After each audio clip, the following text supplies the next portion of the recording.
So it was 1 week ago today, last Sunday, that I figured it was time to start writing my sermon. And I'll admit, I felt a little overwhelmed being told that I'd be preaching on Genesis 1, the creation story. I feel like everyone has heard this story, everyone knows it, or at least has been told it at different points, and I feel like everyone kind of has their opinion of where this story is supposed to be taken. And I was just struggling to know where to start with that. And so after church last week, I decided I just needed to start somewhere, and it was a nice day out, so I drove down to Wood Lake Nature Center. And so for those of you who are locals, you might know that that's about 5 minutes south of here. It's just a little nature preserve right in the middle of Richfield. There's a big marshland and trees all around, and you kind of can forget that you're in the middle of a city for a little while when you're out there. And so I walked out to the marsh, still in my church clothes, and I sat by the edge of the marsh, and I opened my Bible to page 1. And I read, "In the beginning God created the heavens and the earth. Now the earth was formless and empty, darkness was over the surface of the deep, and the wind of God was hovering over the waters. And so I looked up over the waters, and there was this wind hovering around and blowing at me, and along with it, blowing cottonwood seeds in my face at about 20 miles an hour. And so as I was shielding my eyes from the seeds, I couldn't help but just think, okay, God, I hear you, but what on earth are you trying to tell me right now?" And so may God's peace be with you, because it's hard to figure it out sometimes.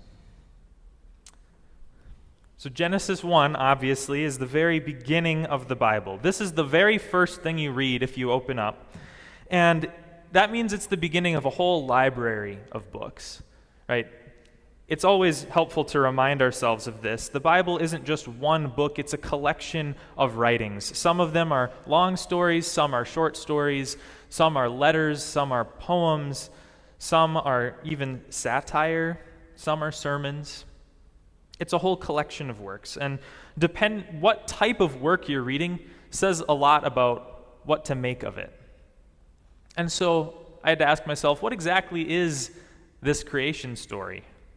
Well, it is a story, but it's also kind of a poem. You've got these repeated lines, we keep hearing that God saw that it was good, and we keep hearing that, and there was evening, and there was morning. It's almost like the chorus of a song, that line that keeps coming back between all the verses. And so Genesis 1 is this sort of poem, story, song thing, and it's beautiful. It's all painting this picture of a world that goes from a formless void or complete chaos into a vibrant place full of water and life and light. If not for God, there would be nothingness. But instead, last Sunday, I had the divine privilege to sit out by the wetland and listen to the birds chirping and the leaves rustling. And all the while, God's Spirit was blowing cottonwood seeds into my face, as if God was saying to me, "Hey, Sam, check these cool seeds out. Even the cottonwoods are mine. And see that they're good. And you are good too." Take a moment to appreciate that. See, if one thing is absolutely clear to me from the creation story, it's that absolutely everything is God's. The water, the birds, the cottonwood trees, the rocks, the bricks that built this building, the stars, and yes, you and me. We're all God's. And furthermore, each and everything in this world has a relationship to God and a relationship with one another. God with us with God, us with nature, nature with us. Right? As the cottonwood seeds were blowing, I had to stop and think that I am just as much a part of the cottonwood tree's life as the cottonwood tree was a part of my life that day. Both me and the trees were declared good by God. And just as God sustains me every day, God is there sustaining those trees. But interestingly, God also gives us a special relationship with nature. In verse 26, we were told that we have dominion over other creatures, whatever that means. And believe me, people have been debating what that means for probably 2,500 years.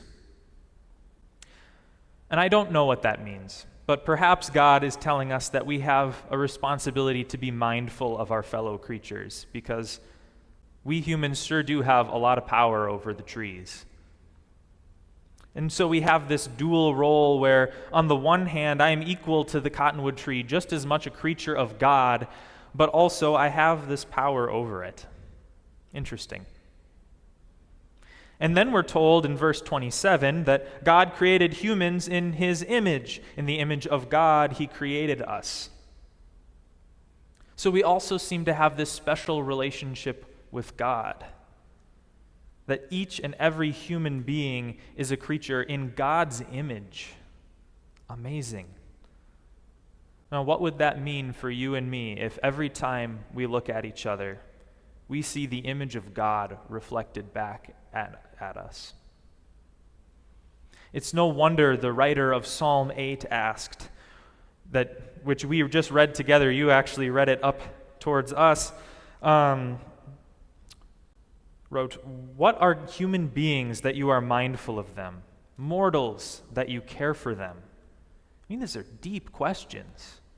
I think on some level the psalm writer is asking, why did God create the world? Why are we here? Why care about us? The psalm writer didn't ask, how are we here, or when did we get here? That's not the point. Why are we here? And friends, I want you all to hear this. God didn't create the world to get anything from us. God just wants the world to be. God creates us and states that we are good. God gives us things to do in our lives. He respects our ability to make decisions for ourselves, even though we are rarely making the best decisions that we can. And still, God created us and lets us be here because God wants us to be here. God wants us to exist. Put another way, if God didn't want us to be here, we wouldn't be here. So I just am fascinated as I read Genesis 1 to know that God took the time to make all of us just because he values us, because we're worth something to him, because he wants us to be here. And when I say us, I don't just mean us humans. It's everything from the light to the waters to the land to plants, birds, animals, bugs, stars, the sun, the sky, you, me, and the cottonwood seeds blowing across the water. God wants us here. And God sees all these things and says, look at all of this that I have made. Even you are mine. And you are good too.